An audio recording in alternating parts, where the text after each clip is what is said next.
অনেকে ভাবতে পারেন যে আসলে ডিমগুলো এভাবে রাখা হয়েছে কেন? আসলে ঘটনাটা হচ্ছে যে এই যে মার্কিং করা রয়েছে দেখতে পাচ্ছেন যে প্রতিটা ডিমের উপর সাইডে কিন্তু আসলে মার্ক করা রয়েছে অর্থাৎ কোনো একটা কিছু দিয়ে অর্থাৎ আমি এখানে ০ দিয়েছি এবং এই ডিমটা যদি দেখাই তাহলে সেক্ষেত্রে দেখেন এটার বিপরীত দিকে কিন্তু আমি একটা বর্ণ চিহ্ন দিয়েছি। অর্থাৎ এই ডিমগুলো হচ্ছে ইনকিউবেটরে বসা হবে। তো ডিমগুলো যেহেতু উলটপালট করে দিতে হবে, উলটপালটের কারণ একটাই, আমরা যখন বাড়িতে যখন মুরগি বসাই অর্থাৎ কুচে বসা মুরগি যখন বসাই আমরা, তখন তারা কিন্তু আসলে ডিমগুলো মুখ দিয়ে কিন্তু আসলে উলটপালট করে দেয়। তো সেই কাজটাই আমরা ইনকিউবেটরে বসাবো যেহেতু ম্যানুয়াল ইনকিউবেটর অর্থাৎ হাত দিয়ে ইনকিউবেটরটি পরিচালিত করতে হবে। তো ডিমগুলো আমাদের মানুষকেই আসলে ঘুরিয়ে দিতে হবে। তো ডিমগুলো যখন আমরা ঘোরাবো তো সবগুলো যাতে যে আমরা বুঝতে পারি যে আসলে কোন ডিমটা ঘোরানো হয়েছে বা কোন ডিমটা ঘোরানো হয়নি।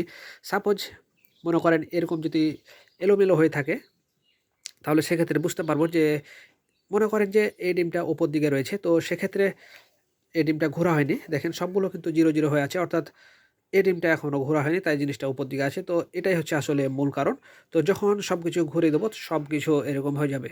তো আসলে আমরা যখন ইনকিউবেটরে ডিম বসাবো তখন জিনিসটা আমরা কমপক্ষে দিনে ৩ বার এবং অতিরিক্ত যদি আমরা করতে যাই তো আমরা সর্বোচ্চ ৫ বার পর্যন্ত কিন্তু আমরা ঘোরাতে হবে আমরা যখন ইনকিউবেটরে ডিম বসাবো।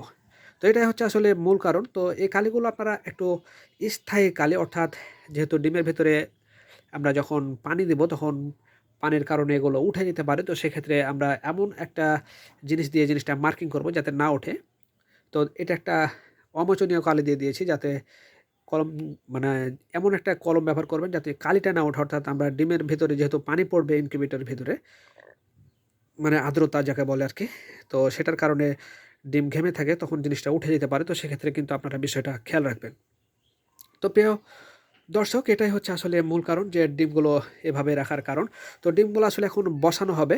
তো যেহেতু এখন বসাবো তার পূর্ব মুহূর্ত একটা মুহূর্ত এটা আরকি এটা এখন ইনকিউবেটরে দেওয়া হবে। তো এটা আপনাদের সাথে শেয়ার করলাম যে আসলে এভাবে করে যদি আপনারা আপনাদের ইনকিউবেটরে ডিমগুলো বসান তাহলে আসলে আপনারাও কিন্তু সহজেই বুঝতে পারবেন যে কোন ডিমটি বসানো হয়ে কোন ডিমটি ঘোরানো হয়েছে এবং কোন ডিমটি ঘোরানো হয় নাই। তো ভালো থাকবেন। দেখা হবে পরবর্তী আপডেটে। আল্লাহ হাফেজ।